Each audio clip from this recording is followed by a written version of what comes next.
o professor Antônio Tomás. Ele é professor doutor da Unesp de Presidente Prudente. O tema da palestra dele é Vozes das Ruas. Só que, pelo que a gente conhece o professor Tomás, ele trabalha de uma forma fantástica com movimentos sociais e todos os desdobramentos que eles têm, né, professor? Então, explorem ele, principalmente o pessoal que é de fora, conhecer um pouco mais de como é a realidade desses movimentos sociais aqui em São Paulo. Professor Tomás, agradeço ao senhor novamente em nome da Unesp de Tupã e em nome da Associação Amigos da Natureza. A palavra é com o senhor, tá bom? Muito obrigado. Bom, senhor. Eu que agradeço. Bom, gente, bom dia. Eu peço desculpas aí pelo atraso, mas foram tantas coisas. 3 paradas na estrada, 15 minutos cada uma. Isso não estava previsto, né? E aí quando nós entramos em Tupã, onde fica a Unesp? E aí que foi a confusão. Metade sabia, metade não sabia. E vira para cá e sobe e desce, mas chegamos, né? E um pouquinho de atraso, já se vão em 45 minutos. Bom, eu propus uma intervenção talvez um pouco diferente daquela que vocês já estão tendo nesse evento, né? Mas é por onde eu imaginei poder contribuir, né? Então, esse tema, né? Primeiro Simpósio Nacional, é esse o nome, né? Veio na mensagem? Não é esse o nome? É porque nós estamos no Fórum Ambiental, que é o primeiro. Aí, a partir de 14 é que começa o gerenciamento de cidades. Tá. Então é isso. Na mensagem que me mandaram estava escrito Simpósio Nacional de Gerenciamento de Cidades, né? Bem, eu não sou especialista em cidades e tampouco em gerenciamento de cidades, né? Aí eu pensei, bom, vou tentar contribuir. E pelo que eu tinha de informações, era vamos dizer assim, um fórum que reúne pesquisadores, pessoas que estão na gestão propriamente dita, estudantes, né? Pessoas da comunidade que têm interesse no temário ambiental. Então eu fiz algumas opções, né? E eu espero contribuir com vocês, certo?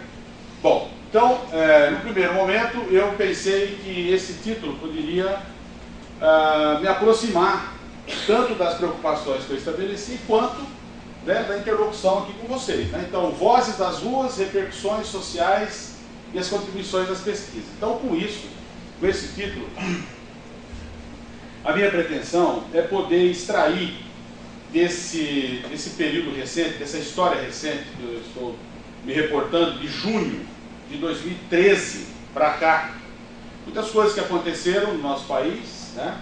E as ruas foram ocupadas por organizações com mais ou com menos intensidade, demandas muito diferenciadas, iniciaram, pelo menos em São Paulo e Rio de Janeiro, respectivamente, com demandas em referência à melhoria da qualidade do transporte público, né, o rebaixamento das tarifas, e no Rio de Janeiro, a melhoria das condições de trabalho e salariais dos professores da rede pública estadual de ensino. Então foram 2 pontos aglutinadores, né, que fizeram com que não somente as grandes capitais, mas também as cidades médias, pequenas. Em Prudente nós tivemos 2 grandes manifestações, em junho e em julho. Eu tive a felicidade de participar das 2. E essas ações elas se multiplicaram, né? E nós, como somos pesquisadores, pelo menos a gente tenta, né, captar os sinais que a sociedade está expressando, né? Que sinais são esses, como que esses sinais nos chegam e como que a gente pode se preocupar. Então, fazer pesquisa, estar vivo para poder então aprender o que está acontecendo, né? Então os sinais das ruas, eu estou chamando de vozes das ruas, com a ideia de poder então mostrar para vocês que é necessário a gente fazer essas aproximações entre essa história recente, muito recente, né, com os temas que nos ocupam nas pesquisas e, consequentemente, eu vou abordar com vocês, né, algo que talvez nos aproxime um pouco mais, né, que tem a ver com um projeto de pesquisa de grande porte que nós conseguimos aprovar agora nos últimos 2 meses, com vigência de agosto para cá, são 3 meses, e que tem a ver com uma atenção muito especial que nós estamos pretendendo exercitar e praticar no Pontal do Paranapanema. Então, como nós fazemos divisa apenas por um rio, né? Então não fazemos parte da mesma bacia, mas se a gente considerar que é a bacia do Paraná, nós estamos na mesma bacia, né? Mas existem muitas proximidades, inclusive especificidades no tocante às opções da gestão pública, né? E não somente focando aspectos produtivos, mas com rebatimentos na qualidade de vida e na saúde laboral, que são temas que me ocupam, né, nesses últimos anos, as minhas pesquisas, e esse projeto que eu quero comentar com vocês é um projeto temático vinculado por uma instituição pública chamada FAPESP, né, que é a Fundação de Amparo à Pesquisa do Estado de São Paulo, que para nós que estamos no setor público, que estamos na universidade pública, eu diria para vocês assim com toda sinceridade, talvez seja o principal coroamento para quem se dedica há tantos anos, assim como eu e toda a equipe, depois eu vou apresentar para vocês, os colegas da equipe, em fazer pesquisa e fazer com que esses resultados de pesquisa eles cheguem nas populações, nas comunidades que precisam da intervenção do poder público, né? Então, como a gente é independente, não estamos amarrados a ninguém, a nada, é um pouco mais difícil, ou os caminhos são mais difíceis, mas eles são mais seguros. Eu diria, com toda certeza, usar uma palavra que é um pouco difícil, né? Sustentáveis, porque a gente se sustenta com as pernas que a gente tem. A gente não precisa das pernas dos outros, né? Então, claro, tudo isso é mais difícil. Torna as coisas mais difíceis, mas é um pouco mais prazeroso também. Bom, então, com esse título eu estou querendo municiar a minha intervenção, né, a partir de questões vivas que estão nos ocupando nesses últimos meses e que muitos de nós ainda resistem bravamente, né, em, vamos dizer assim, extrair desses conhecimentos, dessas expressões, sinais que podem nos ajudar a interpretar o mundo de hoje. Então, nós somos pesquisadores, é como se fosse assim, pesquisadores de mentirinha. A gente quer entender o que está acontecendo hoje, mas com a cabeça no passado. E aí, realmente, a gente cria problemas para a gente mesmo. Esse slide, ele é oriundo das manifestações, esse slide, essa situação é da manifestação de São Paulo, do dia 6 de junho, foi a primeira, né? Pai, afasta de mim esse cálice, né? Então, a intenção com esse slide é mostrar exatamente a necessidade que a gente tem de romper com o silêncio, né? A necessidade da gente se propor a entender aquilo que as ruas, que a sociedade, que as organizações, enfim, que os movimentos sociais estão expressando, né? E com isso eu adiantaria para vocês então, que eu venho mantendo, né, nas minhas ações de pesquisa, participando, recolhendo informações, eu diria para vocês que as ruas, né, estão acrescentando as organizações populares, né? Então, o inverno quente de 2013 no Brasil mostrou vários pontos de contato, não é, entre o que nós estamos querendo entender do que efetivamente aconteceu, né, e a partir disso estabelecer buscas, porque como pesquisador você não pode achar que o mundo tem que ser o que você quer. O mundo ele se revela. Então nós temos que ter metodologia, nós temos que ter ferramentas que sejam coerentes e que estejam a nosso favor, né, para que a gente possa aprender então o mundo que está aí fora, como chamamos, né? E um dos itens que eu elenquei aqui, que motivaram, né, as ações populares, né, como se diz por aí, o povo ir para as ruas, né, uma delas é a saturação da mercadorização da res pública. Ou seja, esse processo crescente, avassalador, né, de privatização neoliberal. O Estado realmente saindo fora de assuntos importantíssimos como saúde pública, como transporte público, e se fortalecendo cada vez mais para o financiamento público com as iniciativas privadas. Né? Vide o exemplo do Brasil, vide o exemplo da Argentina, na Europa a grande parte dos países tomaram essa opção.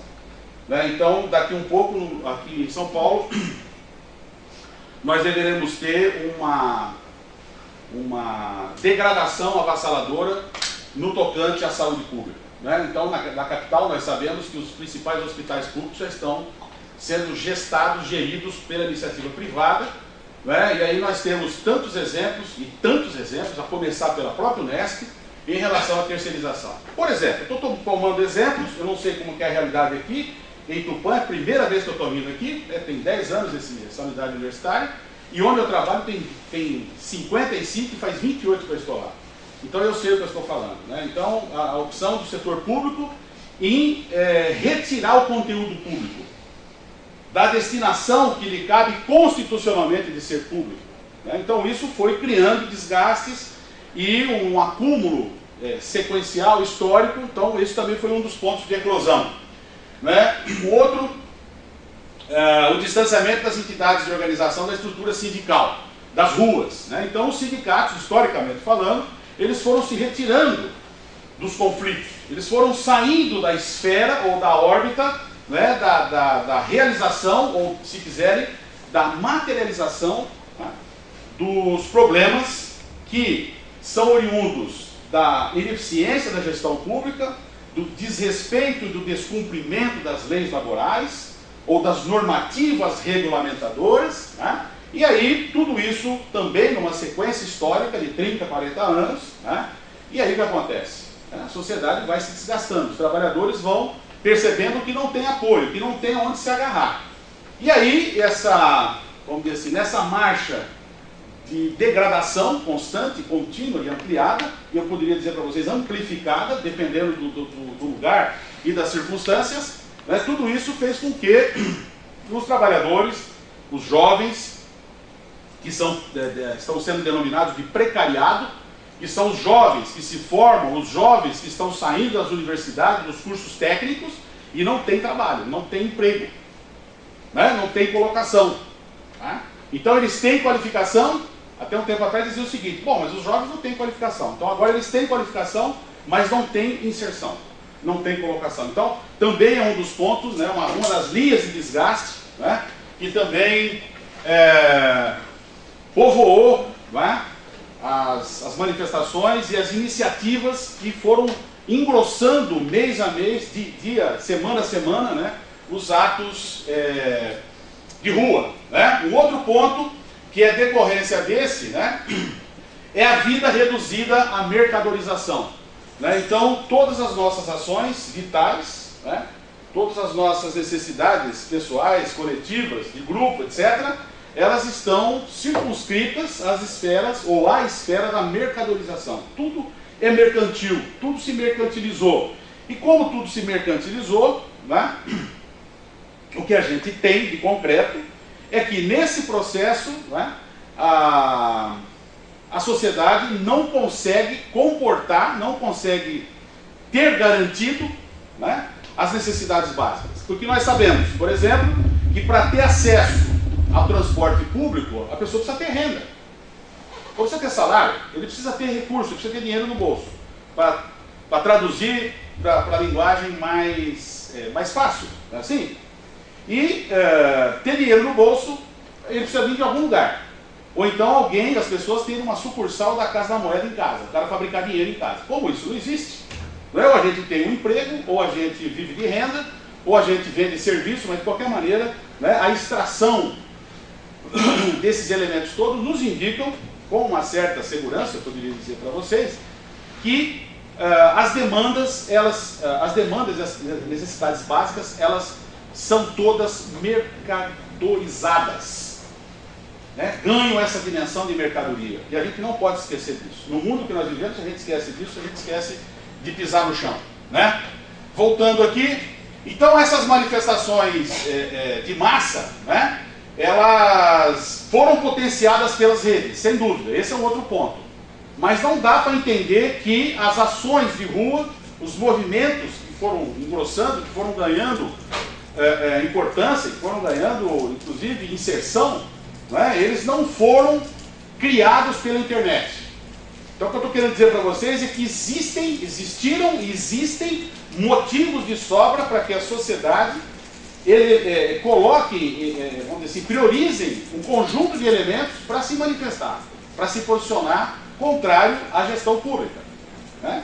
Então, a partir dessas questões, tem outras aí, depois fica para vocês enfim, com mais tempo, né, darem conta do assunto. Mas o que eu estou querendo dizer para vocês é que existem muitas situações, né, que foram expressas, que vieram das ruas, e que eu estou tentando chamar aqui que, né, são demonstrações de rupturas do tecido social, e é um comportamento incompreendido. Né? Essa expressão metabolismo ela quer dizer exatamente isso. Né? É um conjunto de ações, de movimentos que a sociedade se pauta, né? E que não foram muito bem compreendidos. Então, se nós tomarmos, por exemplo, como eu indiquei aqui, né, casos que aconteceram nos Estados Unidos e na Europa, né, então os indignados e os ocupas de Wall Street, né? Então, assim, a grande imprensa condenou essas ações, né, de vários tipos, de várias maneiras. Né? A principal delas estava argumentada que eram ações pontuais. Então, portanto, não dava para entender que os trabalhadores em nível mundial estavam se apresentando contra o estado de coisas, porque inclusive não eram ações organizadas e pautadas pelos sindicatos. E como nós sabemos, tanto no mundo afora, sobretudo no mundo ocidental e aqui no Brasil, as organizações sindicais vivem uma crise tremenda. Né? Então não é o caso da gente, né, pegar a nossa artilharia e direcionar para os sindicatos e dar tiro em todo mundo. A questão não é essa. Né? A questão, inclusive, é a gente entender o que está acontecendo para exatamente poder ajudar na politização da luta sindical. Porque é uma das frentes, né, que eu entendo confiáveis, né, e que a gente deveria continuar apostando em relação à organização da sociedade. Né? E o que acho que tudo isso que eu estou falando para vocês, de forma muito sintética, também pode ser traduzido na literatura ainda jornalística, pouco acadêmica, são poucas pesquisas que estão expressando o que eu quero transmitir para vocês aqui, é que nesses últimos 10 anos, 12 anos do Brasil, nós estamos vivenciando experiências, né, de gestão, não da cidade propriamente dito, mas de gestão da sociedade, pautado no que se chama, no que se denomina de neodesenvolvimentismo. Né? Então como se fosse assim, uma repactuação, né, da gestão neoliberal com um cariz, com uma cara, com uma identidade muito própria, assentada num pacto de classes, que continua garantindo o desenvolvimento, vamos dizer assim, vinculado ao setor especulativo, né? E com a grandiosidade dos investimentos públicos no Brasil, por exemplo, via PAC. Por exemplo. Né? Então, veja, é um pacto de classe que dá sustentação a isso. Ok? Veja, e a expressão desse pacto tem uma identidade muito própria no Brasil, que é o que se denomina, então, de lulismo. Né? Que é uma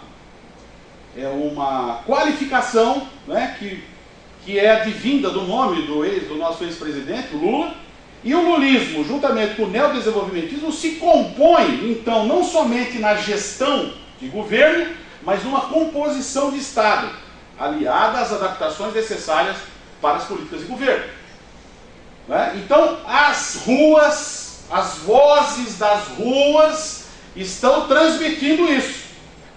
Nós não estamos entendendo porque nós não estamos querendo entender. E sem entender essa história recente, eu, por exemplo, que tenho várias pesquisas, vários projetos voltados para a compreensão do que se passa com os trabalhadores, com suas organizações, como que esses processos de trabalho, vamos dizer assim, redimensionados e intensificados não somente na razão da ordem técnica, não somente, portanto, pela maquinização, né, pelo aperfeiçõamento do sistema de máquinas, mas, sobretudo, esse aperfeiçoamento do sistema de máquinas conjugado a novas sistemáticas de gestão e controle do trabalho. Então, por exemplo, nós estamos em 2013, só para vocês entenderem bem o que eu quero dizer, né? A gente sempre imagina que os trabalhadores hoje, que estão nos diferentes setores de atividade laboral, eles estão manuseando ou estariam manuseando equipamentos, máquinas, que tornam ou que tornariam a sua atividade laboral menos sacrificante, menos dolorosa. Não é isso? A gente não imagina essas coisas? Mas não é assim. A vida, na prática, não é assim. Então a convivência entre o que é espectral, o que é moderno, o que é sistema de máquinas, com o que é regressivo, caminha junto. E nós estamos entendendo exatamente, nesse início de século, o que está acontecendo no Brasil, e seja no Pontal do Paranapanema, em outras porções do território, tem vários projetos de alunos meus fazendo mestrado, doutorado e pós-doutorado. Nós estamos exatamente envolvidos nesse grande tema do trabalho, dos movimentos sociais, e o que a gente percebe é que há, efetivamente, uma articulação desenhada em alguns lugares, em outras a gente não consegue entender muito bem o desenho entre a convivência do regressivo e do espectral. Então, por exemplo, caso concreto, concretíssimo no Brasil, todos nós temos um carro ou nos aproximamos dele, né? Ou pagamos um táxi, mas não é tão difícil a gente olhar para os carros assim e imaginar o quanto de aço que os carros contêm, não é verdade? E aí a gente fala assim, bom, como é que chega no aço? A gente se lembra na hora da siderúrgica, né? Da aciaria, que é o setor da siderúrgica que vai fazer o serviço. E o carvão? De onde vem o carvão? Das carvoarias. E as carvoarias? A base de que elas são movimentadas? Trabalho escravo. Trabalho escravo. E daqui de Tupã, até onde nós temos pesquisa, no Mato Grosso do Sul, não dá... Até o Rio vai dar aqui uns 90 e poucos, né? 90 e poucos quilômetros. Mais ou menos 120 quilômetros nós chegamos no coração das carvoarias do Mato Grosso do Sul. Então veja, nós temos um carro que é espectral. Você aperta um botão, ele vai te dizer quanto de combustível que tem. Se você acionou o GPS dele para o lugar onde você vai, o destino, ele vai te dizer quantos litros de gasolina você vai gastar. Não é assim? Tudo espectral. Tudo moderno. Mas só quando você vai entender, falar, bom, e o carro? As chapas de aço, as ligas. As ligas, ela tem um componente de trabalho escravo. Ou de relações degradadas, extremamente degradadas. Então veja, como que nós poderíamos imaginar que olhar para um carro, tudo isso que eu estou falando, viesse no primeiro plano? Impossível. Impossível. Então veja, a invisibilização, né, desses processos regressivos, né, e as suas devidas articulações com as decisões que são tomadas e com a estrutura produtiva que está posta, isso não nos é perceptível. E a gente só consegue entender essas coisas quando a gente faz pesquisa. Por isso que é importante a pesquisa. A pesquisa não é importante para a gente engordar o Lattes. Eu vou explicar para vocês o que é Lattes. Lattes é um sistema de currículo nacional, né? E todos nós que, enfim, estamos na universidade, precisamos ter o Lattes. Senão você pede um financiamento, eles te negam. Você vai pedir não sei o que para aquela, eles vão te negar. Você tem que ter o Lattes, né? Muito bem. E aí eu brinco muito com os meus colegas e digo para eles, bom, eu não estou fazendo pesquisa para engordar o meu Lattes. Né? Não é essa a minha preocupação. Até porque eu também estou bastante gordo e o currículo, se engordar o currículo também, eu não vou conseguir nem andar direito, né? Então, tirando o tom de brincadeira, o que eu quero dizer é que as pesquisas, elas são importantes sim, para que nos ajude a somar forças com outras pessoas que pensam como nós, para que a gente dê um rumo diferente para esse mundo que está aí. Pesquisa, para mim, é isso, né? E aí, consequentemente, engordar currículo vem nessa rabeira, e não antes. Como está totalmente desfigurado, para quem é professor aqui da Unesp, é jovem professor, pelo que estou vendo, né? Deve saber muito bem o que eu estou falando. Então, antecipam aquilo que a gente faz para a gente fazer currículo, e não para que as pesquisas que nós fazemos ela tenham alguma serventia para a sociedade. Então, essas inversões também poluem bastante esse meio de campo, né? E aí, onde eu quero chegar com vocês, para a gente andar um pouco mais rápido, é mostrar que há alguns autores que felizmente estão preocupados com esse grande tema, e eu extraí essas informações, essas reflexões aqui, de um texto recentemente divulgado na internet, do professor Giovanni Alves, que é um colega meu da Unesp de Marília. Ele é sociólogo, está envolvido lá tanto na graduação, na pós-graduação, ele já deve ter vindo aqui também em outras circunstâncias, é uma pessoa muitíssimo inteligente, e ele tem apresentado reflexões, claro que tem um pouco do meu tempero aqui, mas a ideia central é dele, né, de fazer essa aproximação entre neodesenvolvimentismo com o lulismo. Então veja, a sociedade está dando pistas, ou está exigindo que nós, que somos pesquisadores, entendamos o que está acontecendo. Então, eu estou tentando trazer para vocês aqui um pouco da minha contribuição para a gente, né, enfiar a mão no problema.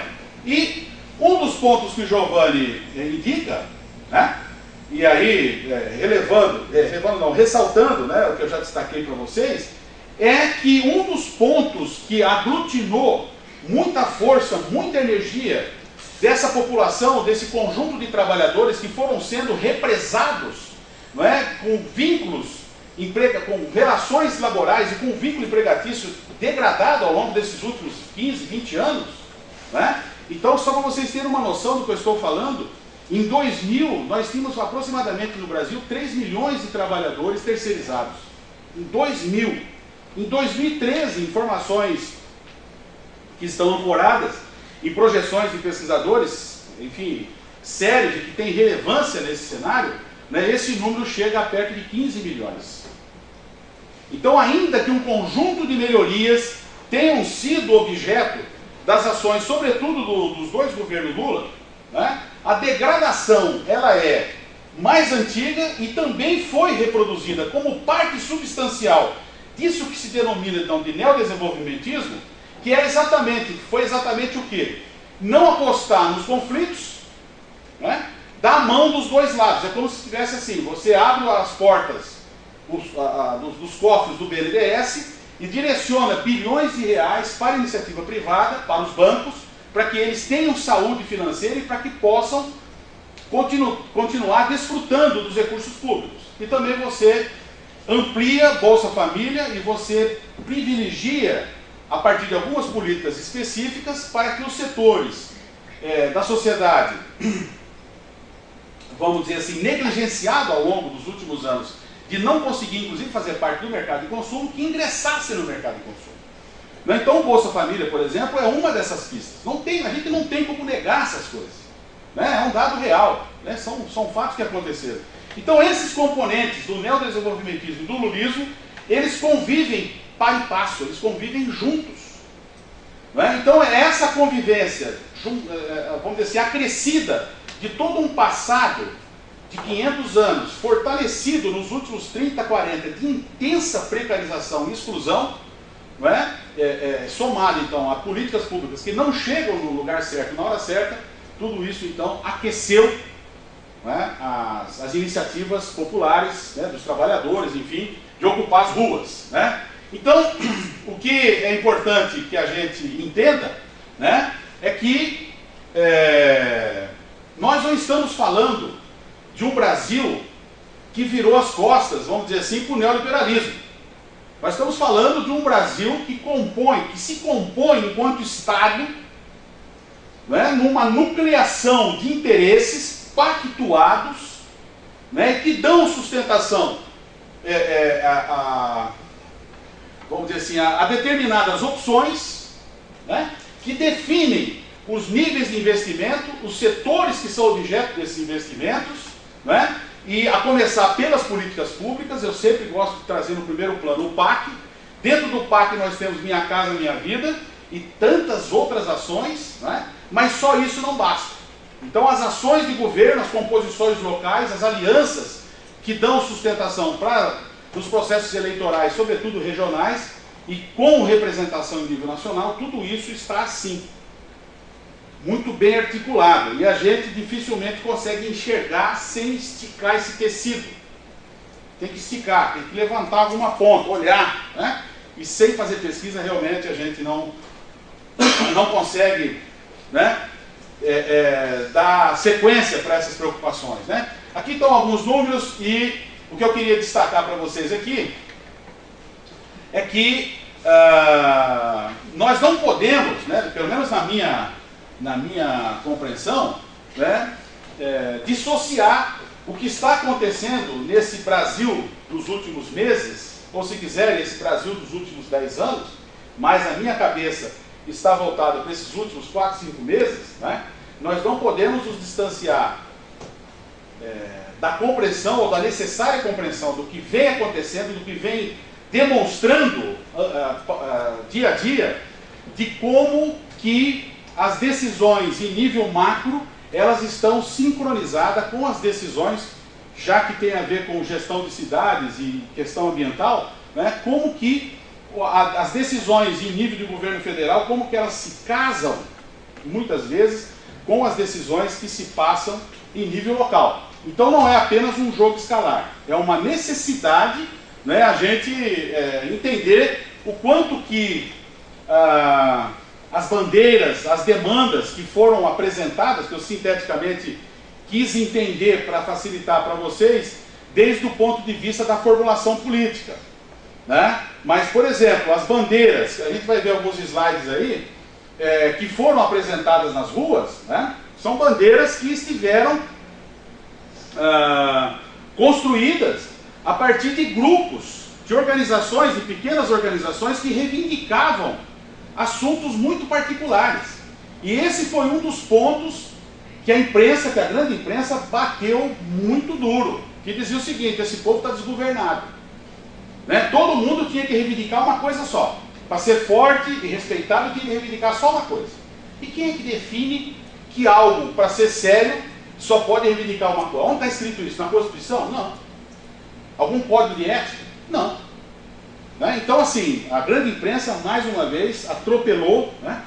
E aí não foi somente a grande imprensa, vários colegas nossos, de pesquisadores, né, de universidade, etc., também falaram muita bobagem, né? Expressaram ideias sem pensar, sem elaborar intelectualmente, né?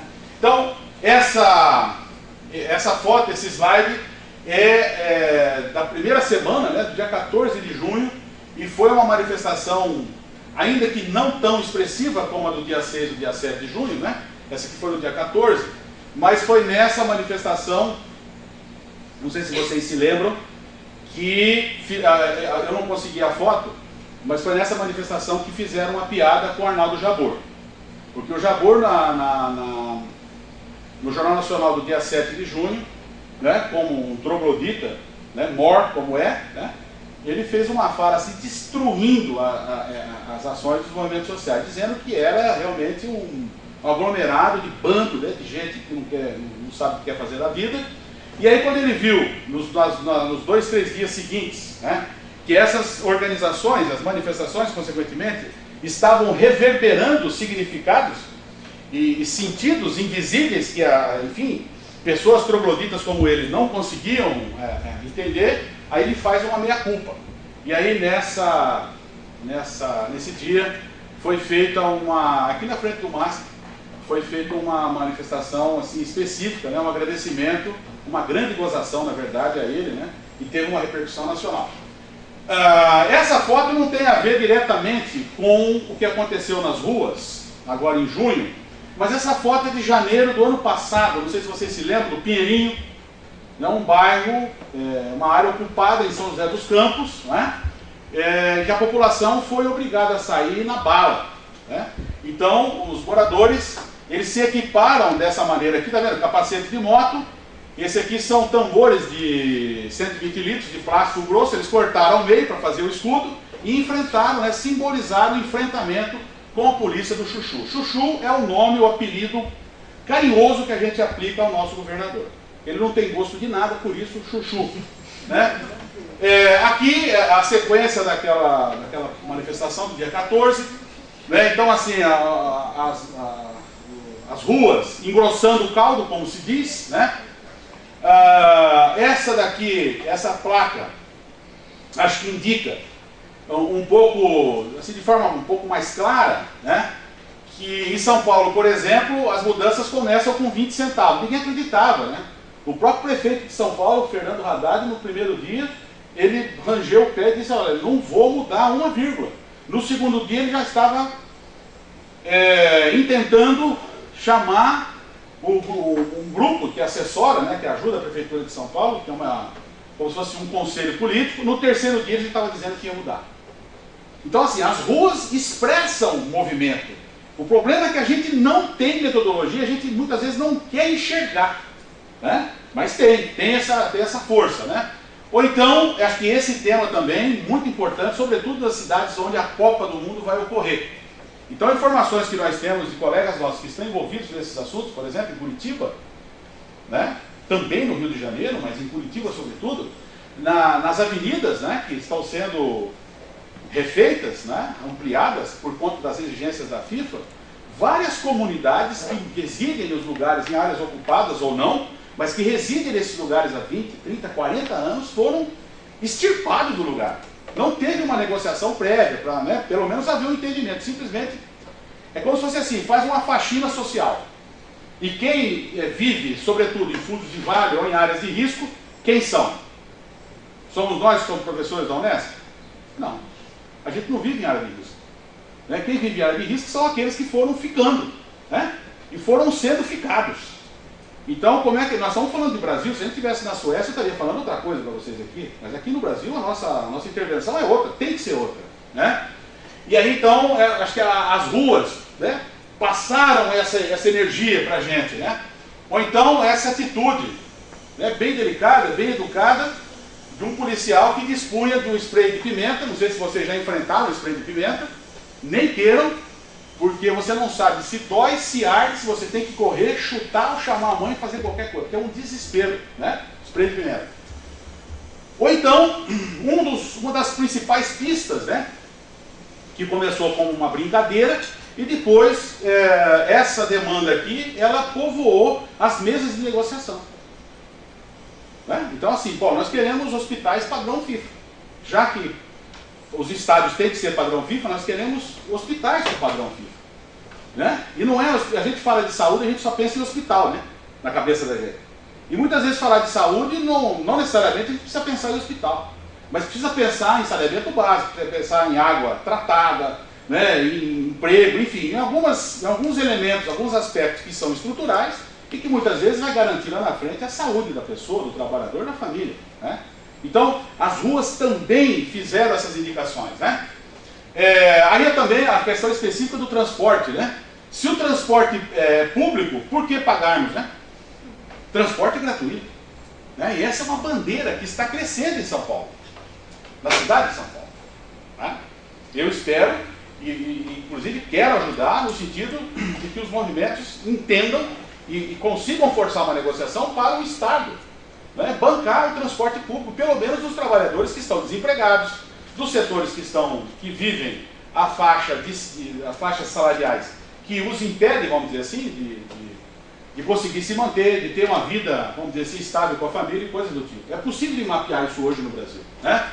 E também frases que muitas vezes não são nada acadêmicas, né? Mas que expressam uma indignação bastante real. Né? Porque diziam que a juventude é um bando de perdidos, de drogados. Né? Então não é possível confiar na juventude, porque a juventude não sabe o que quer. Né?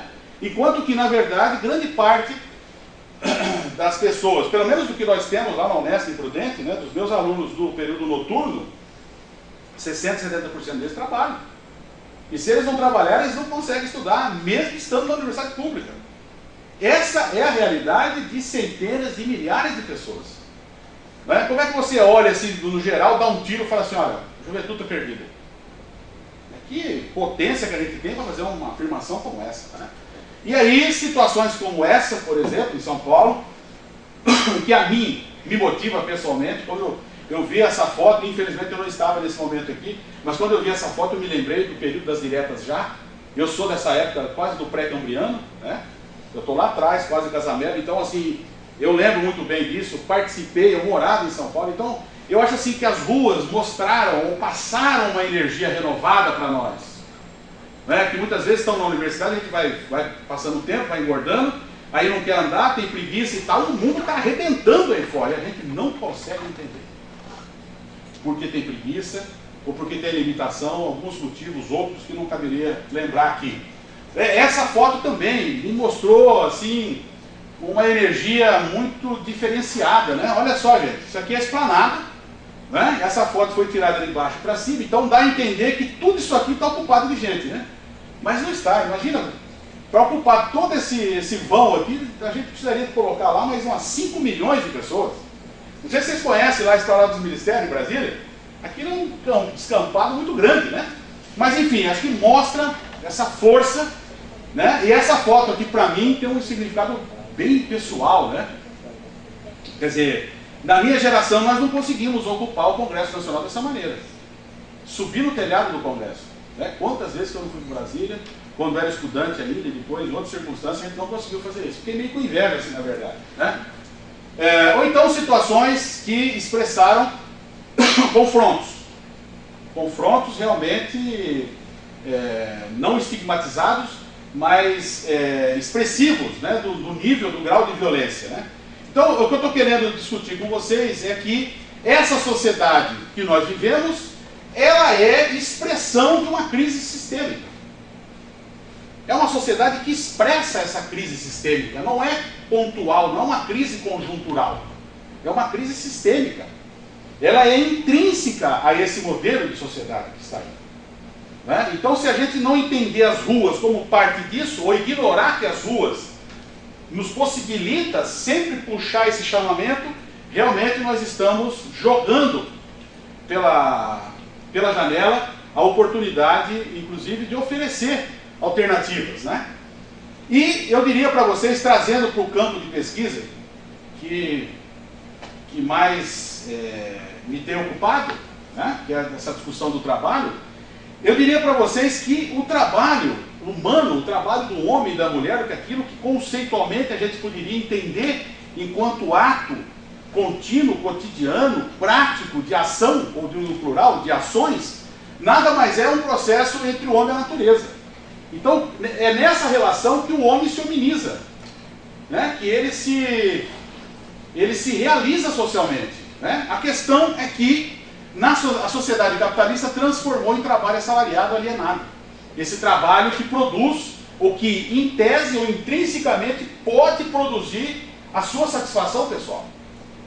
O que acontece na sociedade do capital é que o trabalho humano ele foi tragado para o circuito mercantil. Aí é que está o pulo do gato. E esse ponto, na grande maioria das vezes, a gente não leva em consideração. Ou entende isso como algo conjuntural. Isso não é conjuntural. Isso é estrutural.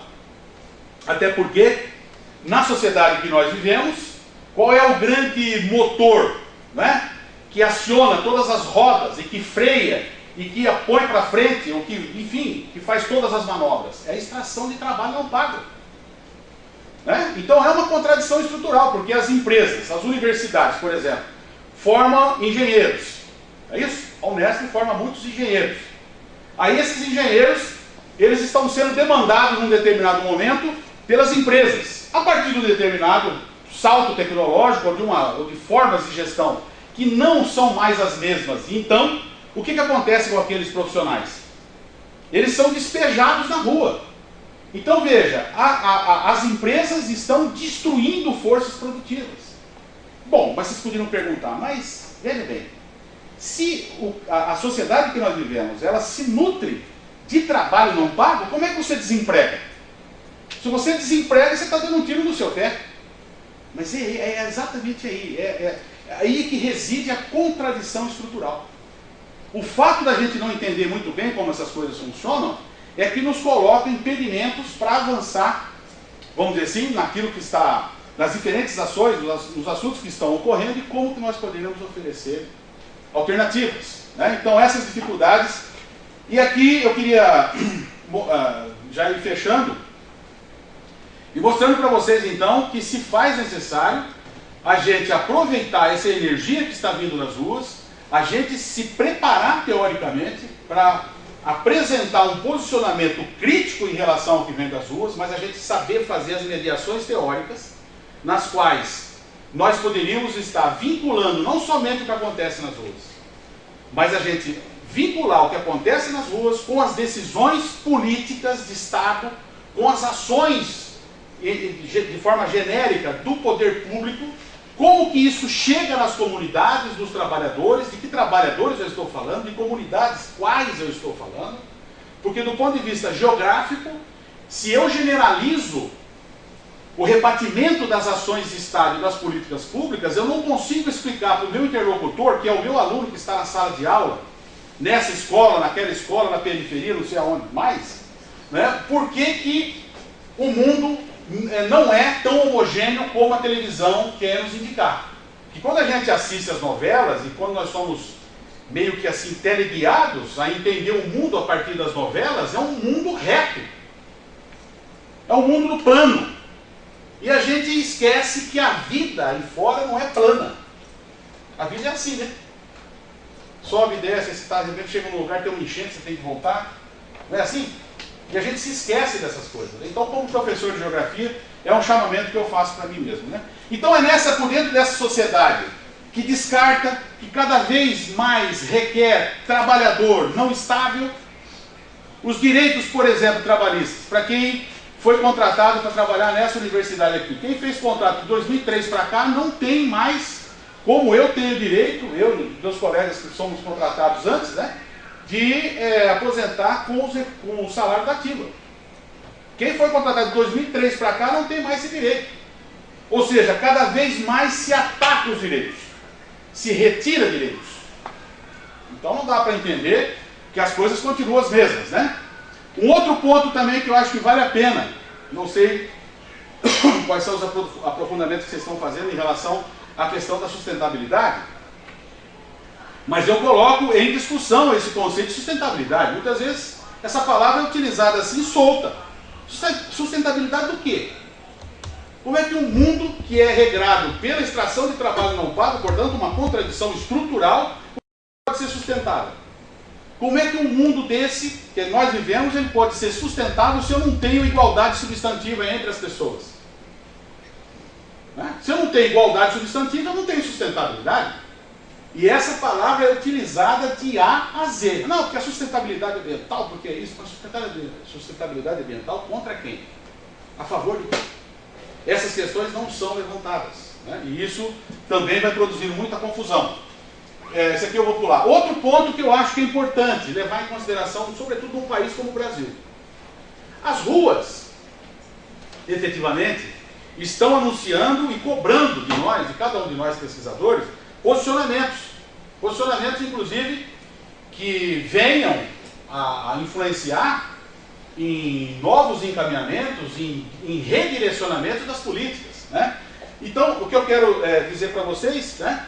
Por exemplo, nós não podemos imaginar que nós poderíamos estar olhando para as pessoas nas ruas e tratando aquela multidão como se fosse assim, que essa leitura tivesse uma conotação de multidão, como a palavra inicial se apresenta para mim. Né? Como se fosse assim, a boiada estourou, está todo mundo lá. Não, tem vários elementos mediadores recorrentes em situações como essa, por exemplo, que nós poderíamos estar levantando questões como gênero, raça, etnia, classe, e nada disso a gente leva em consideração. Sabe, a gente olha assim e fala, tudo igual. Não é tudo igual. Não é. O olho clínico do pesquisador é que vai dar esse insight. E para a gente chegar aí, primeiro você tem que ter opção. Ninguém é obrigado a tomar essa opção. Ninguém é obrigado.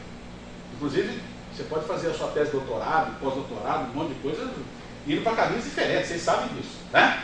Bom, então o que eu quero dizer para vocês é o seguinte: nesse mundo que nós estamos vivendo, existem movimentos, situações que a gente não consegue a olho nu perceber, entender. Uma delas é o que eu chamo então de plasticidade do trabalho, que é, sabe, são essas diferentes ações, situações que os trabalhadores vivem ao longo do ano e que nós, como somos especialistas, né, por exemplo, um colega nosso que atua nessa grande área do trabalho, ele pode ser especialista ou estudar de forma vertical assalariado. Tem outro que estuda trabalhador informal, por exemplo. Né? Tanto que estuda assalariado quanto que estuda informal não consegue fazer aproximações a partir das pesquisas, né, para entender que a mesma pessoa, no mesmo ano civil, pode estar desenvolvendo atividades diferentes. Ora com carteira de trabalho assinada, ora sem carteira de trabalho assinada. Ele continua tendo o mesmo nome, o mesmo CPF, ele demanda escola, ele demanda hospital, ele demanda um monte de coisa.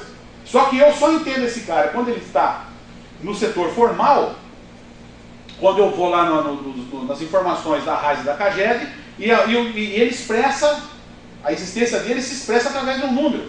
E quando ele está na informalidade, ele não existe. Como que ele não existe? É claro que ele existe, mas ele não existe. Então nós que somos pesquisadores, você fica sempre, né, dando a conta dos pés. Fala, agora, estou falando de quem? Quantos? Onde? Né? Então tudo isso eu acho que põe elementos picantes aí. Esse slide é um slide muito interessante, pelo menos eu gosto muito dele. Foi a única coisa mais, peço desculpa para vocês, foi a única coisa mais caprichada que eu consegui conceber para mostrar, quando eu fiz aí a minha tese de docência, exatamente esse movimento que está intrínseco na sociedade, sobretudo tentando enxergar pelo mundo do trabalho, né, os homens desempenhando diferentes atividades, ou a mesma pessoa, como é esse exemplo aí, tá vendo? Ele está com uniforme, ele mantém a barba, né? Mas ele muda de uniforme, ele muda de situação laboral. E a gente não consegue entender esse movimento. Não consegue. Então por quê? Porque nós somos especialistas, não estamos preparados para entender isso daí. Então veja, as ruas também mostraram, né, as ações de ruas também mostraram que nós podemos oferecer, a partir dessas atenções que a gente expressaria nas pesquisas, né, esses movimentos que não são denotados. Então aqui bem rapidamente eu quero me referir ao projeto que nós conseguimos aprovar agora. Ele tem um nome um pouco comprido: Mapeamento e Análise do Território do Agro-Hidronegócio. É uma categoria que nós estamos desenvolvendo lá na Unesp de Prudente, tentando mostrar essa aproximação decisiva entre o que é terra e o que é água. Né? Para o capitalista é uma coisa só. Para nós continua sendo duas coisas. Sobretudo na geografia. Quando a gente fala terra, é geografia agrária. Quando eu falo água, é geografia física. E o capitalista ele não está nem aí nem para a geografia agrária e nem para a geografia física. Ele quer a terra e a água no controle dele, e ele consegue. E a gente continua pensando coisas separadas. Então a ideia é tentar juntar, né? Então, mapeamento e análise do território do agro e do negócio canaviano no Pontal do Paranapanema. Relações de trabalho, conflitos e formas de uso da terra e da água e saúde ambiental.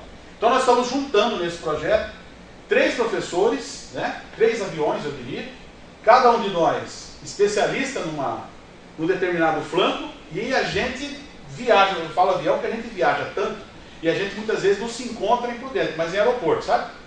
Então a última reunião que eu consegui fazer com o Raul, que é o nosso colega, que foi orientador do Elivelto, né, e o professor César Leal, que vai estar com vocês amanhã aqui, amanhã ou depois da manhã, não me lembro.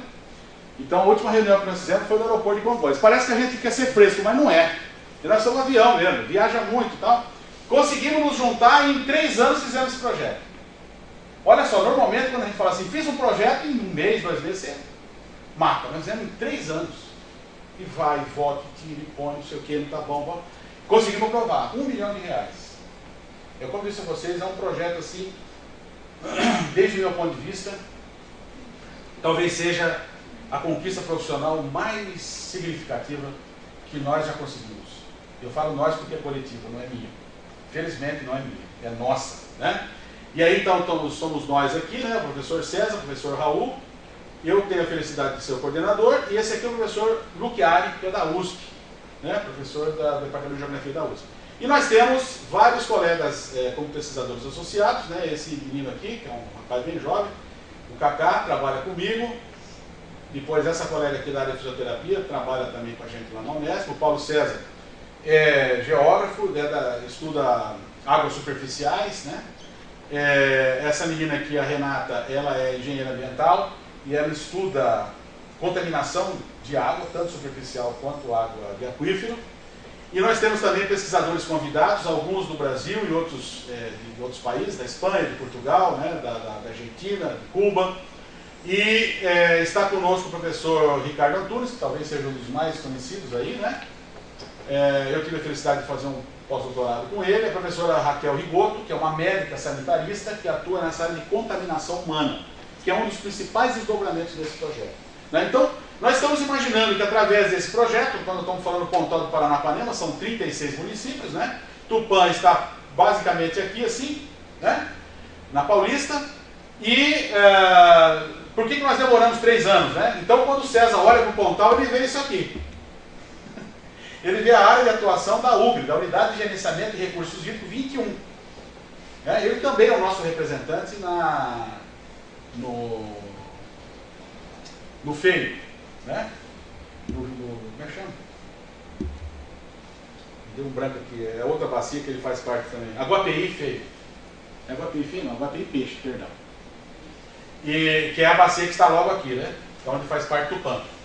Então ele olha para o Pontal do Paranapanema e ele entende isso. O Raul olha para o Pontal do Paranapanema e entende isso aqui, ó, que são as regiões de saúde. E eu olho para o Pontal do Paranapanema e enxergo isso aqui, que são os conflitos agrários. Pô, a gente tinha que juntar. Como é que um pode olhar para um canto, outro para o outro e o outro, né? Bem, então todo o nosso exercício nós fizemos, não são somente superposições escalares e de recorte, mas nós definimos que a nossa área de atuação efetivamente seria o Pontal do Paranapanema, que é essa área tracejada aqui. Tá? E inclui João Ramalho. Né? João Ramalho, do ponto de vista da divisão administrativa, João Ramalho faz parte de Marília, assim como Tupã. Bem, então, o nosso foco de interpretação é esse recorte territorial. E um dos pontos, eu diria para vocês, talvez seja o principal ponto, é exatamente a gente ter na atividade canavieira o referencial para a gente focar, então, os desdobramentos para o ambiente, para a saúde e para o trabalho. Né? E aí esse quadro aqui, não sei se vocês já se aperceberam, que muitas vezes a pessoa fala assim, bom, mas aqui em Tupã a cana também se faz presente, né? E meio que numa ordem mesclada entre corte manual e corte mecanizado, né? Mas aí vocês falam assim, puxa vida, há 10 anos atrás o que os trabalhadores tinham que cortar não é a mesma quantidade que tem que cortar hoje. Né? E aí as pessoas imaginam assim, mas sabe o que é? Que os trabalhadores ficaram mais fortes. Né? Eles passaram por um melhoramento genético, né? Então de 15, 20 anos para cá, eles foram fortalecidos geneticamente. Será que isso que eu estou falando deveria ser levado a sério? Evidentemente que não, eu estou falando uma grande bobagem. O que acontece é que esses aumentos que são requeridos dos trabalhadores no corte diário tem a ver com a performance da máquina, por isso que eu coloquei a máquina aqui. Então, quanto mais a máquina ganha eficiência, mais o empresário arranca o couro do trabalhador. Porque uma coisa tem que compensar a outra. Tá certo? É uma conta simples, é regra de 3 simples. Ele põe na ponta do lado e fala, bom, se a máquina está substituindo agora 100 homens, cada homem tem que cortar, por exemplo, 3 toneladas dia. Porque se ele cortar menos, ele é mais caro para mim. E dane-se a saúde do trabalhador. Se ele vai morrer com 30 anos, se ele vai ser descartado com 25, isso aí não é problema meu.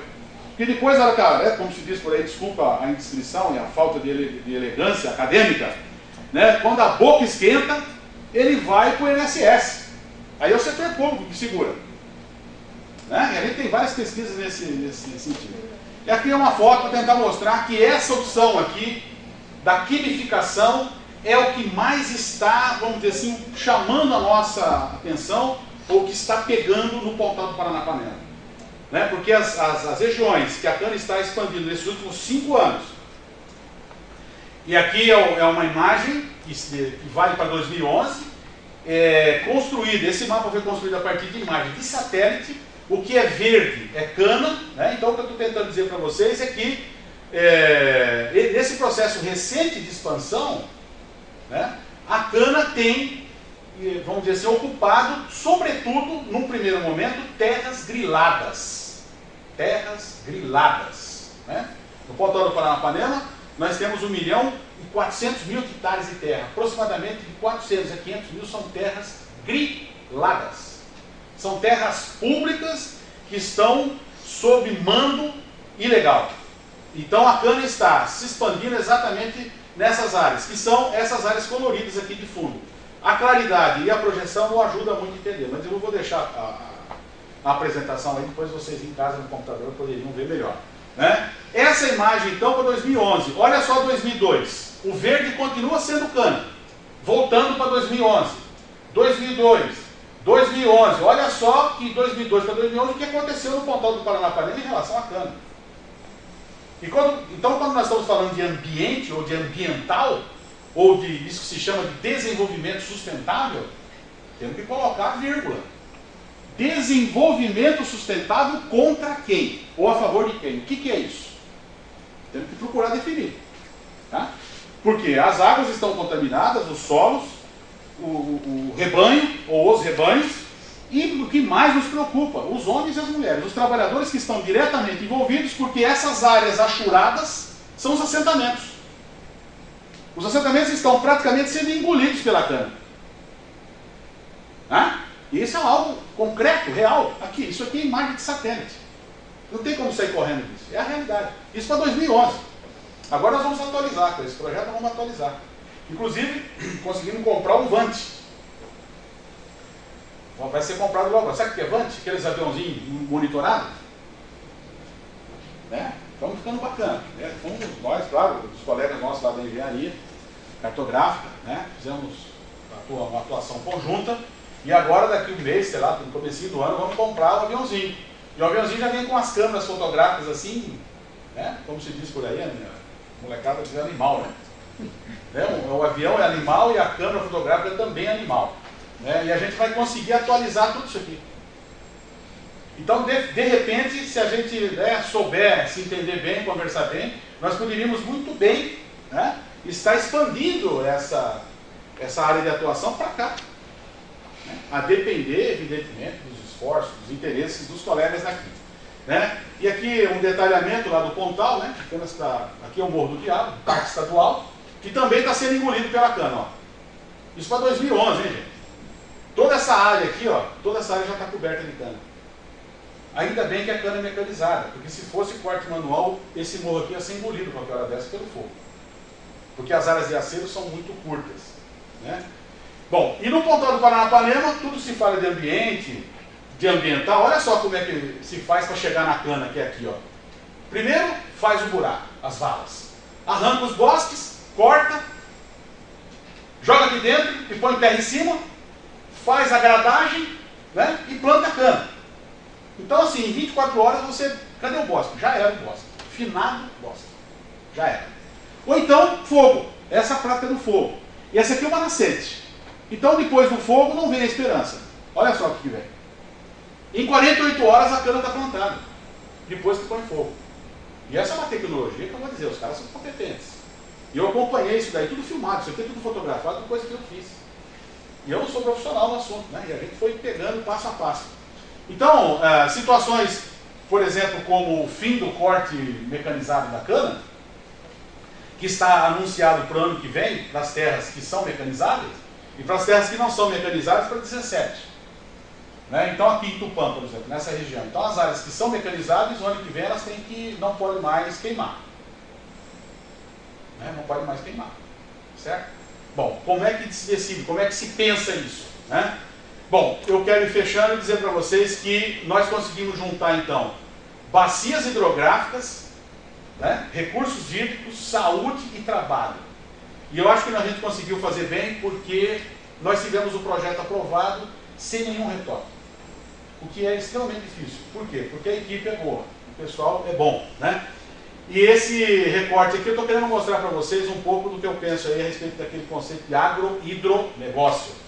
Olha só, São Paulo, Triângulo Mineiro, leste do Mato Grosso do Sul, sudeste do Mato Grosso, sul de Goiás e norte do Paraná.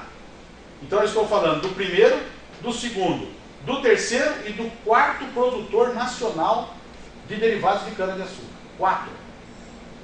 Então, quando os capitais envolvidos na atividade canavieira, eles se expandem, eles ampliam a capacidade de moagem, eles compram mais empresas, instalam novas empresas, e eles precisam de terra, eles o fazem, mas à base da conciliação entre terra e água.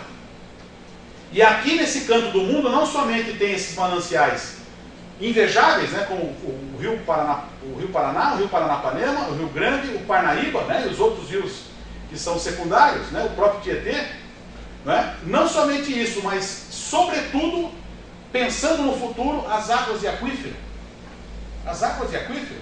Então, esse recorte aqui, eu estou tentando mostrar exatamente isso. Esse pontilhado preto é o Guarani, que é nada mais nada menos que isso aqui. Olha só o Guarani, onde ele está. coração do Guarani. Nada mais, nada menos. Então, e aí situações que não tem nada que ver aparentemente com isso, e a gente vai percebendo que muitas pessoas que estão envolvidas nessas atividades laborais estão aqui cortando cana também. Então esse movimento do trabalho não é perceptível a olho nu. Não é. E a gente, através das pesquisas, consegue pegar esses movimentos. E aqui, por exemplo, o Lixão, o finado Lixão lá de Prudente, né, a cooperativa dos trabalhadores. Aqui também uma das coisas, um dos assuntos mais importantes também no Pontal, que é a ocupação de terra, né? Ou então a informalização do trabalho domiciliar, as pessoas trabalhando em casa, né? Então, disso tudo, o que eu retiro para vocês é o seguinte: muitas coisas estão acontecendo de estrutural nesse mundo do trabalho. As ruas estão ajudando a gente a entender. Os projetos de pesquisa podem ajudar a gente a entender. Será que nós queremos entender? Essa é a pergunta que eu gostaria de deixar para mim e de deixar para vocês, né? E de ressalvar que, feliz ou infelizmente, né, para mim, infelizmente, é importante entender que nós é que temos que buscar alternativas. Não dá para a gente sentar e ficar esperando, falar, não, vai vir uma reforma qualquer aí e vai resolver os problemas. Não, não vai resolver. Nós é que temos que buscar, né, a resolução dos problemas. E com isso, eu diria para vocês, fazendo um contraponto aqui com o intelectual, né, desses que não convivem muito bem com o mundo, com as pessoas e tal, o cara fica trancado lá no escritório dele, né? Então, é uma sapiência, sabe muito, entende muito, fala 5 línguas, é um poliglota, sabe tudo, mas não transmite, não socializa, não chega, né, não vai para o debate. Então, é uma crítica que a gente faz, né, tentando mostrar o quanto que é importante a gente se posicionar, claro e objetivamente, né, no mundo que a gente vive, porque não tem espaço para todo mundo. Não sei se vocês concordam comigo, mas eu penso assim, não tem, aqui nesse mundo que a gente vive não tem espaço para todo mundo, não. Isso é conversa mole, né? E aí fica para vocês o que eu penso em relação à geografia do trabalho, que eu acho que é um conjunto de preocupações, né, que nos põe um pouco mais próximos, né, da busca, do entendimento, enfim, compreensão do que está posto aí e o que fica garantido para nós enquanto possibilidade de mudança. Eu me despeço a vocês, peço desculpa por ter falado muito, mas eu estou à disposição. Obrigado.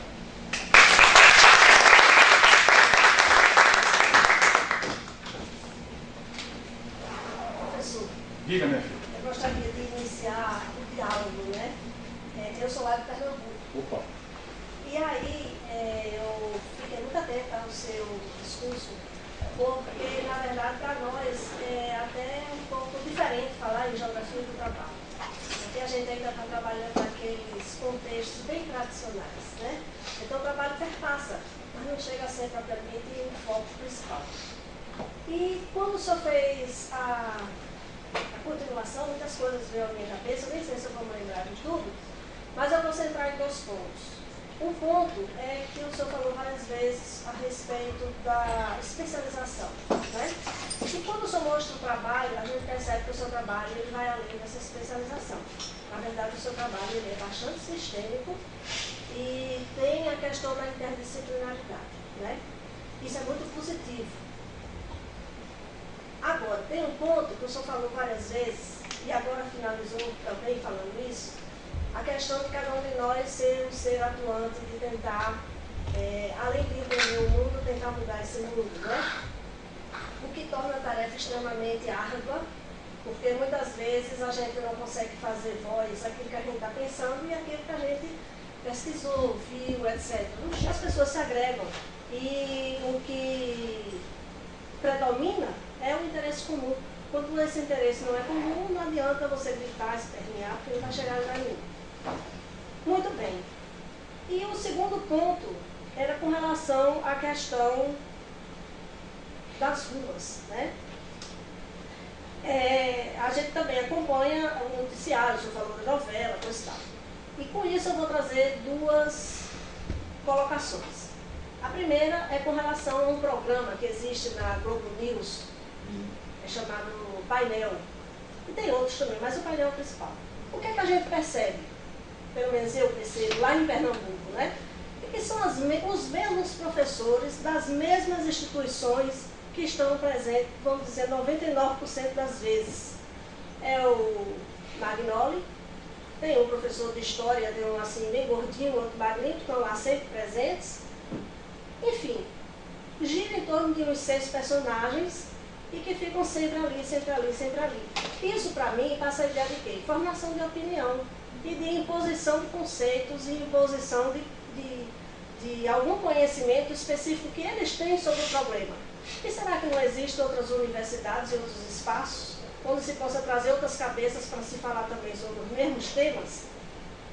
Aí eu estou cutucando o senhor para utilizar também uma expressão tão muito comum na academia, mas que vai direto ao ponto, né? Porque a gente percebe, por exemplo, a sua equipe é formidável, o senhor mesmo disse, o projeto foi aprovado sem nenhum tipo de observação. Por quê? Será que quem analisou, realmente analisou, ou foi em cima dos nomes de quem estava lá constando o projeto? A gente sabe que também tem isso, não é verdade? Sem querer fazer nenhum tipo de crítica, nem coisa nenhuma. Mas, enfim, eu estou dizendo isso porque a Unesp é uma instituição importante, né? Aqui tem a Unicamp também que é importante, a USP que é importante. A gente, inclusive, quando quer fazer referências lá no nosso trabalho, a gente diz, vem um professor não sei da onde, coisa e tal. E todo mundo fica naquela expectativa, que é como se aqui ainda fosse o grande centro do saber, coisa e tal, né? Principalmente na área da geografia, sobre a geografia também. Bom, mas enfim, e ontem, a segunda colocação com relação à televisão, o senhor mostrou aí a devastação e a ampliação da cana-de-açúcar. Ontem na televisão, logo cedo, no hotel, vi um repórter de manhã falando do avanço das onças nas propriedades rurais dessa região. Inclusive chegou a mostrar os dentes de onças que abateram lá. E o cara tinha uma expressão meio policial, lembrava da Atena, sabe, naquela formação de programa dele, que quer exagerar tudo, e ele dizia, cadê os fiscais do IBAMA? Por que o IBAMA não vem lembrar os proprietários, orientar os proprietários, como é que eles devem se conduzir para evitar que essas onças deem prejuízos a eles? Está entendendo? É o nosso dinheiro que está pagando o fiscal do IBAMA. Enfim, eu não sei até que ponto a universidade poderá também, de alguma forma, entrar nesse contexto e mostrar para a sociedade que a coisa não é por esse lado, né? Porque senão fica a mídia fazendo a cabeça das pessoas, a gente aqui se matando, faz 10 anos, 9 anos que eu venho para esse fórum, não falta um. Por quê? Porque eu acredito que aqui eu venho aprender, eu venho dialogar, eu venho discutir, a gente vem tratar de problemas, né? E quando a gente assiste algo, e aqui em São Paulo, que a gente considera que é um lugar assim, mais avançado que nós temos no país em termos de tudo, né? Aí chega um cara na televisão, um repórter, falando isso, pelo amor de Deus. Aí borra essa imagem tudo. Borra mesmo, fica muito feia. Agora vocês fazem um trabalho fantástico, muito importante. E você traz essa visão polissistêmica tão relevante, né, tão importante. Eu venho de uma Universidade Federal de Ouro Preto, que se centrou durante muito tempo em áreas mais específicas, justamente nessa produção aí para a siderurgia e tudo mais, e que agora nós estamos criando um espaço novo de reflexão e essas referências são fundamentais. Agora, eu queria só um pouco justamente da sua reflexão sobre 2 processos interessantes que nós estamos vivendo. Na área literária, engenharia e ciências materiais e geopolítica, não é? Nós temos feito um estudo interessante sobre essas armas todas que estão sendo utilizadas, a origem, os materiais, dessas armas todas utilizadas hoje pela nossa polícia, principalmente pela polícia brasileira, principalmente no contexto das manifestações. Quase todas elas, além de ter algumas delas têm uma origem também aqui, inclusive, não é? Mas muitas delas foram as mais utilizadas, mais consumidas no processo do apartheid na África do Sul. Então, é importante entender nessa relação do atual estágio da globalização, com a implantação, os acordos de cooperação, inclusive, como é que nos acordos de cooperação, a utilização e a troca, tanto na área dos materiais, quanto dos próprios equipamentos utilizados e tudo mais. Acho que vale a pena pensar nisso tudo, principalmente quando se faz pesquisa. Uma outra questão é a questão do narcotráfico. E eu ficaria muito interessada em saber se vocês estão, de alguma forma, tentando entender como as estratégias e políticas do narcotráfico operam nessas áreas da cana-de-açúcar, principalmente. A gente tem uma pesquisa muito pequenininha que mostra, inclusive, como o narcotráfico opera no sentido de assegurar parte do dinheiro recebido por esses trabalhadores para o consumo do narcotráfico e uma certa conivência, inclusive, dos setores que coordenam a gestão do processo com a utilização, sobretudo, do crack. Seria interessante saber se vocês estão trabalhando sobre isso. E uma outra questão que aí interessa muito é que nós estamos avaliando justamente o que você tocou nesse assunto, que é a questão da siderurgia, né? E o processo todo que começa lá no ciclo do ferro, o transporte do ferro, por exemplo, no caso específico das montanhas e montanhas que são desmontadas, a extraordinária utilização dos químicos, as formas utilizadas para fazer não só o transporte do ferro, a água utilizada, a fécula, etc. e tudo mais, as consequências para o território e as consequências das relações de trabalho locais. E o que se percebe é uma semelhança extraordinária na precarização do trabalho, a utilização de produtos químicos que nem se conhece, e sobretudo a compra de pesquisadores. Eu posso te contar uma situação dramática, por exemplo, de uma orientanda minha. Eu contei ontem um pouco aqui, nós fizemos uma pesquisa de coleta de água, subitamente as pesquisas desapareceram do trabalho do mestrado, porque elas definitivamente comprometiam uma das grandes empresas de exploração minerária na região. E como os pesquisadores cedem a isso, por medo, não é? O medo de perder espaço de trabalho e principalmente, e também porque não entendem a sua própria importância na possibilidade de formulação de políticas, de transformação dessa realidade. Eu acho que todas essas questões queria um pouco da sua reflexão. E você que olha para esse lado, é muito interessante a gente associar isso com aquele outro lado. Aliás, as empresas de ônibus que trazem esses meninos todos aí lá no interior de Minas para cá, para servir distanciando da sua família, que voltam drogados para a família e tudo mais. Eu queria que você Bom, deixa eu ver se eu consigo, assim, operar com as questões que vocês apontaram, né?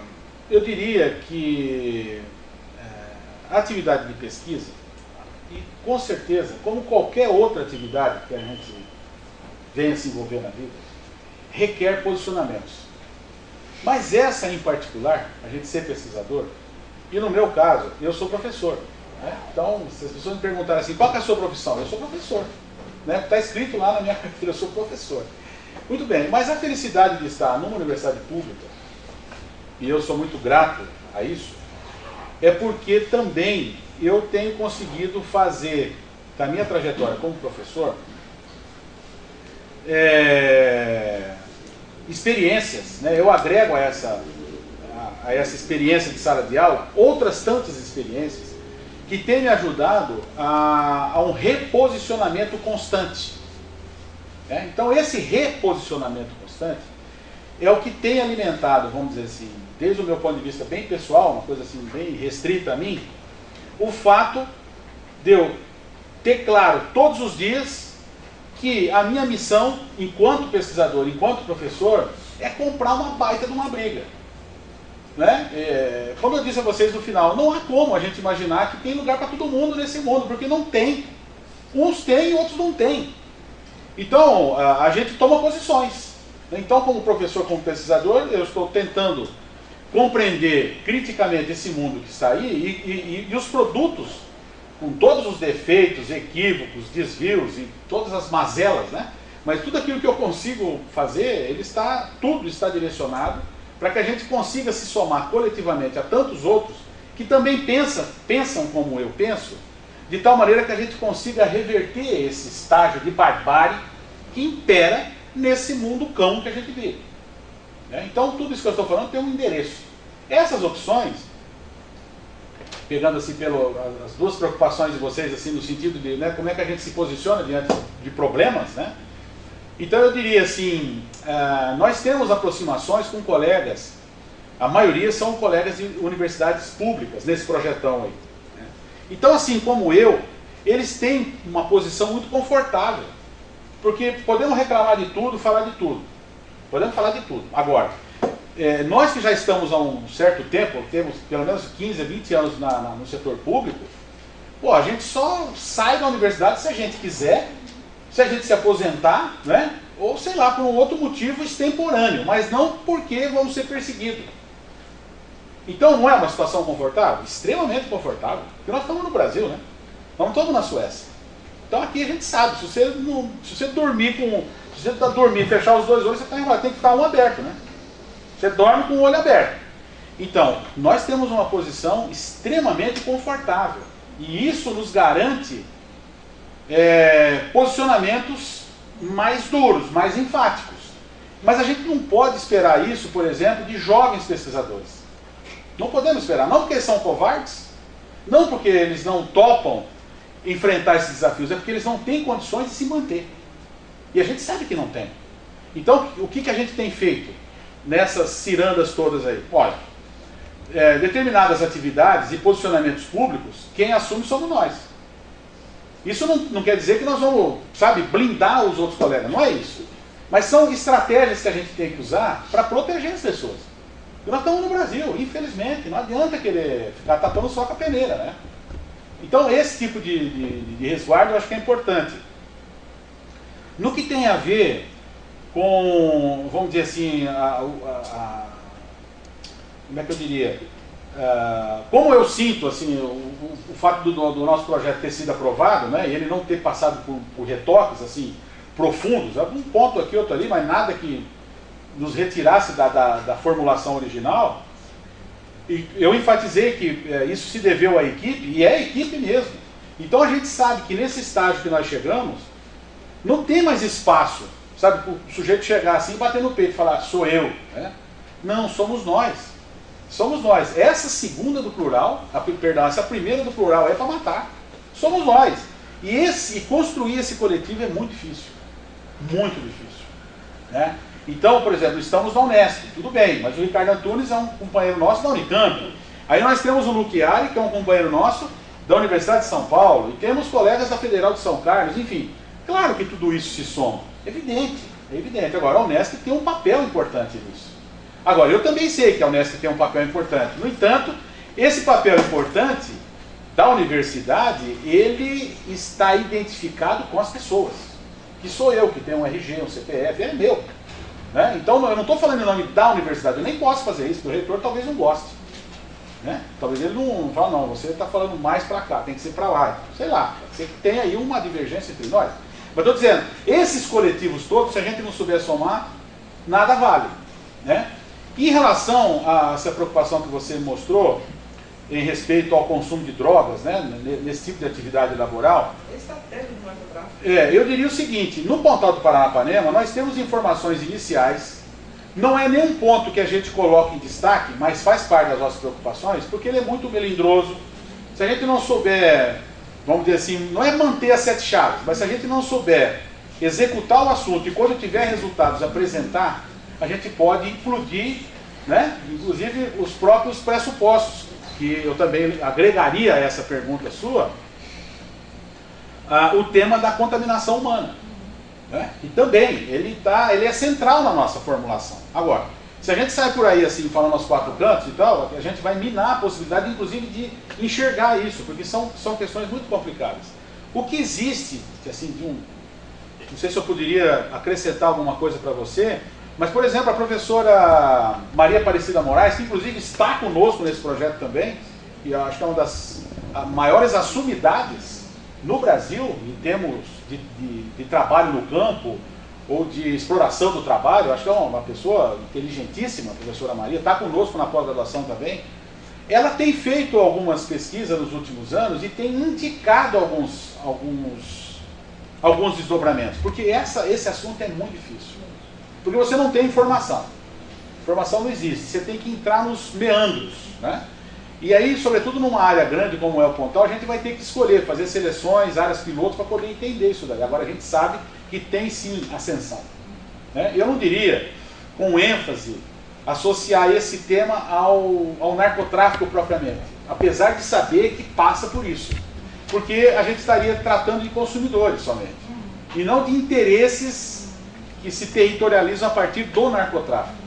Né? Mas é um assunto fronteira, sem dúvida nenhuma. E penso também que das questões que vocês duas me motivaram a pensar, apenas para não deixar solto a ideia de que a socialização do conhecimento para mim, é algo que vem primeiro do que as ênfases e os resultados, vamos dizer assim, curriculares. Né? Então, muitas vezes a gente fala assim, não, vamos fazer isso, fazer aquilo, agora vamos socializar o conhecimento. Na cabeça da maioria de nós, significa participar de evento, apresentar trabalho e pegar certificado. Né? Então, vocês poderiam olhar para mim e falar, cuida ali, esse cara, além de ele ser feio, né, ele é um louco da pedra, porque ele chega aqui, vem um professor, um pesquisador, vem falar aqui que ele não está interessado em currículo. Veja bem, como eu disse a vocês, a consequência do que a gente faz é o que deveria impactar no currículo. E não o currículo vir primeiro. E é isso que inverteram na universidade. E a nossa universidade, a Unesp em particular, é a mais feroz em relação a isso. Então, os professores jovens, esses meninos, eu vou falar menino porque são meninos, é povo que está aí de 25 a 30 anos, que são esses que eu ajudo a formar, que é a idade desse menino aqui. Que ele está nessa faixa aí de 25 para 30. Né? Então a gente está formando essa meninada, eles entram na universidade, aí dizem para ele assim, ó, para eles, escuta, você não está na pós-graduação por quê? Aí o cara, ele vai respirar para responder, escuta, você não publicou em revista Qualisa 1. Aí o cara vai respirar, escuta, mas, percebe? Então assim, é um avalanche de cobrança. E para nós que mexemos com pesquisa e que precisamos desses meninos jovens, porque eles têm vitalidade, eles têm inteligência, eles falam 4, 5 idiomas, né? Isso é importante, importante. Eles vão aprender e nós também. Né? Agora, eles ficam descobertos, sobretudo no que tem a ver com a universidade pública. O que eu quero dizer descoberto? Só para concluir e fechar. Vamos pensar assim, o lugar onde a gente vive. Né, onde eu vivo, Presidente Prudente. Né? A maioria dos nossos alunos da graduação são oriundos da escola pública. São oriundos da escola pública. Até aí tudo tranquilo, porque eu também estudei na escola pública, está tudo certo. O que eu estou querendo dizer é que grande parte então dessa moçada, eles chegam na universidade e felizmente com vontade de aprender, com vontade de fazer um monte de coisa. Claro que tem uma meia dúzia que não quer saber de nada, mas a grande maioria eles querem aprender, querem fazer as coisas e tudo mais. Esses professores jovens, eles estão sendo estimulados a não dar atenção para isso. Por quê? Porque eles têm que ter currículo. Aí eu pergunto para vocês, parece um saco ficar falando desse negócio de currículo, mas do ponto de vista estratégico é uma coisa muito importante. Muito importante. Por quê? Porque se eles forem, vamos dizer assim, fazer o que eu fiz, o que a minha geração fez e vem fazendo, eles não vão publicar. E eles não vão ter currículo. E aí, quando chegar os 3 anos lá do estágio probatório, eles vão perder o contrato de trabalho. E aí a universidade vai ficar sem aquele jovem, vai contratar outro e vai fazer a mesma coisa com esse outro. Não sei se vocês estão entendendo o que eu estou falando. Então é um esquema fratricida. Ele mata o pai. Entende? Ele mata o pai. Então, eu vejo assim, com maus olhos, essa estratégia que as universidades estão utilizando, vejo com maus olhos, porque é destrutivo, castrante, não é estimulante, não oferece possibilidades para que esses meninos realmente apostem em ajudar a construir.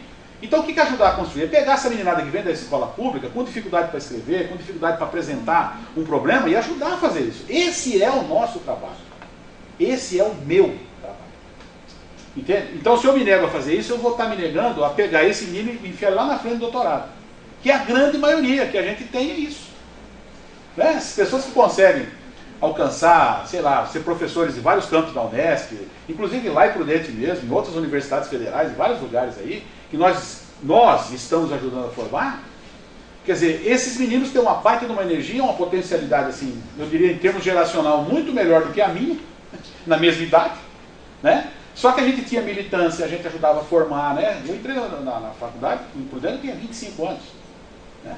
Então, assim, essas experiências, elas mostram o quanto que a gente tem que saber aprender com os outros. Porque a hora que um professor chegar à conclusão, que ele bater no peito, ele sabe tudo, para mim ele tem que parar ali. Pode pegar a chuteira, o primeiro prego que ele achar, ele pendura e cai fora. Vai pescar, sei lá o que ele vai fazer. Mas não dá para ser professor desse jeito. O professor tem que ter uma cabeça para você aprender com os outros, porque senão, o que nós estamos fazendo aqui? Aí volto a insistir e chatear vocês. Engordar currículo? A grande maioria quer isso. Currículo. É isso que dá visibilidade. E aí, nesses programas de televisão, que você estava falando, né, esqueci o nome, mesa redonda, não, como é que chama? Painel. Painel, né? Eu sei do que você está falando do programa, né? Então, por exemplo, o Magnoli, o Demetrio Magnoli, foi meu colega de doutorado, Então o que ele fala sobre a China, sobre a Etiópia, sobre a Argentina, o Uruguai e os Guarani Kaiowá, eu já sei. Porque ele fala sempre a mesma coisa.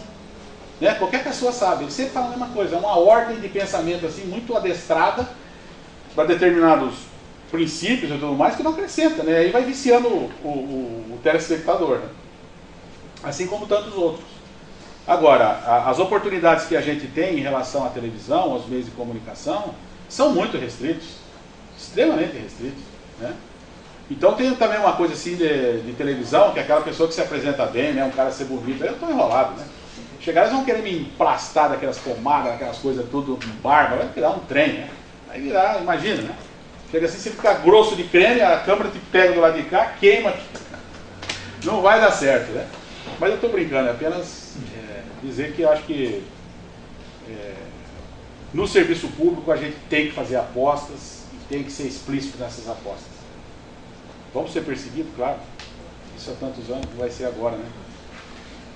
Que vai diminuir, né?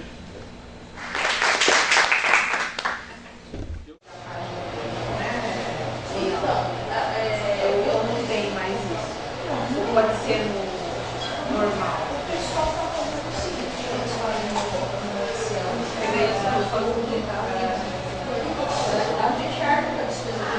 Eu já tenho uma amiga também que acabou agora. Manda ela trabalhar, um trabalhar.